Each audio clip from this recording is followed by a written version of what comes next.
Hello guys, আসসালামু আলাইকুম। তাকসিনার রান্নাঘরে আপনাদের সবাইকে অনেক অনেক স্বাগত। দেখুন বন্ধুরা, আজকে আমি একদম নতুন একটা রেসিপি নিয়ে এসেছি। কি রেসিপি বানাবো আপনারা দেখতে থাকবেন। আজকে আমি চায়ের আইটেম বানাবো, একদম শর্টকাটভাবে কিভাবে চায় বানিয়ে আমরা খেতে পারি এইভাবে দেখাবো। ইফতারের পরে সবারও একটু আলসি আলসি ভাব করে, কেননা চায় বানানোর জন্য ভালো লাগে না। সামান্য একটু গরম জল দিয়ে আপনারা বানিয়ে নিতে পারবেন। দেখতে থাকবেন আমি কিভাবে। একটা কাপের মধ্যে আমি হাফ কাপ টি পাউডার নিচ্ছি। দেখুন, একটা কাপ দিয়ে আমি মেপে নিচ্ছি। এখন একটা মিক্সার জারের মধ্যে ঢেলে দেব। আপনারা যে যেরকম মিষ্টি পছন্দ করেন সেই রকম দিয়ে দিবেন। আমি একটু এইভাবে দিয়ে দিচ্ছি। দেখুন, এতটুকু চিনি দিয়ে দিচ্ছি। আমি হাফ কাপ চিনি দিয়ে দিলাম।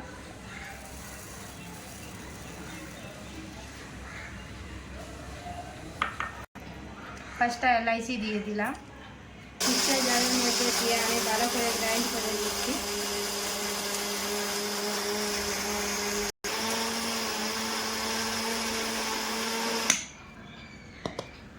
ভালো করে আমি গ্রাইন্ড করে নিয়েছি। এখন আমি এখানে একটা প্লেটের মধ্যে আমি গুঁড়ো দুধগুলো ঢেলে দিচ্ছি।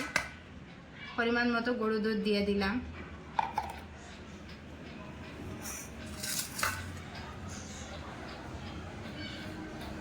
এখন আমি সব কিছু একটা চাকুনির সাহায্যে এইভাবে ইয়ে করে নেব।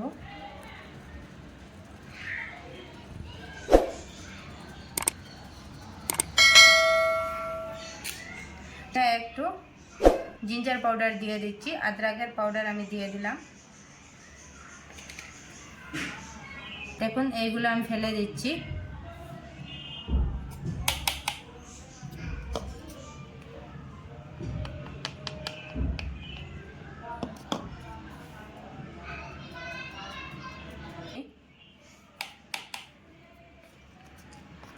আপনারাও চাইলে এইভাবে ঘরে বানিয়ে স্টোর করে রেখে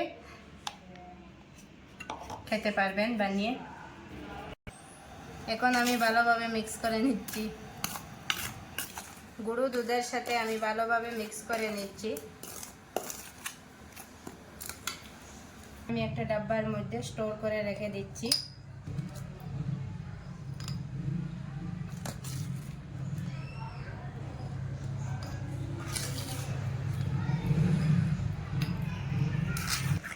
ঢাকনাটা লাগিয়ে আমি ভালো করে স্টোর করে রেখে দিচ্ছি। যখন আমার প্রয়োজন হবে তখন আমি বের করে এইভাবে চা বানিয়ে নেব। শর্টকাট চা হয়ে যাবে আমার।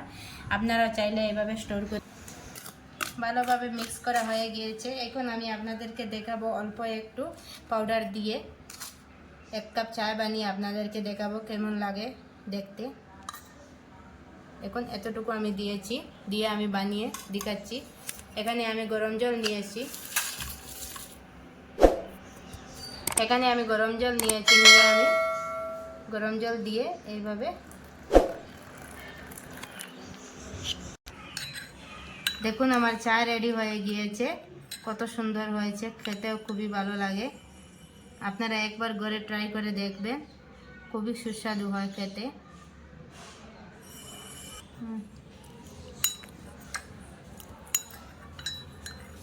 দেখুন বন্ধুরা, শর্টকাট চা হয়ে গিয়েছে আমার। আপনারা চাইলে রমজান মাসে এইভাবে ঘরে বানিয়ে ইফতারের পরে খেতে পারবেন। খুবই ভালো লাগে খেতে। যদি ভালো লেগে থাকে আমার ভিডিওটা লাইক শেয়ার কমেন্ট করে দেবেন, আর নতুন হয়ে থাকে চ্যানেলটাকে সাবস্ক্রাইব করে দেবেন। ঠিক আছে, চলুন, বাই বাই।